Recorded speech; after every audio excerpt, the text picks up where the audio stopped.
మా ఊరు పక్కనే వెంకటరమణగూడెం అనే ఊరుందండి. అక్కడ పనస తోటలు బాగా ఎక్కువగా ఉంటాయి. చెట్టు అయితే పడిపోయిందండి, మొన్న గాలికి పడిపోయింది. కాయలు చూడండి భలే తయారైపోయింది. అబ్బా చాలా బాగా తయారైనాయండి. ఇంకా మీకు చెట్లు చూపిస్తానండి. చూడండి చెట్టు ఎంత కిందకుంది, కానీ కాయలు చూడండి ఎలా తయారైంది. చాలా కాయ అయితే ఉందండి. ఇదే పరమాన్నం పనస అన్నాం కదండి, ఇది కానీ ఇంకా తయారవలేదు. భలే ఉన్నాయండి. చూడండి కింద మొదలు ఉంది కదండి, మొదలకి కింద ఎన్ని కాయలు ఉన్నాయో చూడండి.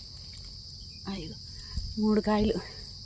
ఇలాగ ఇవన్నీ వెనకాల చాలా తోటలు ఉన్నాయండి. ఊరికే తోటలు చూడడానికని మేము ఇలా వచ్చాం. ఇది ఈ చెట్టు చూడండి, మొదలు చూడండి, మొదలు ఎక్కడ ఉంది, కాయలు చూడండి ఎలా ఉన్నాయి. మొదల్లోనే చాలా పెద్ద పెద్ద కాయలు వచ్చేసినాయి. ఇది కోసి చూపిందును, ఇంకా తయారవ్వలేదు. మీకు ఒకసారి పరమాన్నం పనస తోటలోకి వెళ్ళి చూపిస్తానని చెప్పాను కదండి, అదే ఇవి. కాయలు చూడడానికి 2 కళ్ళు సరిపోవట్లేదండి. చూడండి బాబా ఎంత కాయ ఉందండి. ఇక్కడే ఉండిపోవాలనిపిస్తుందండి.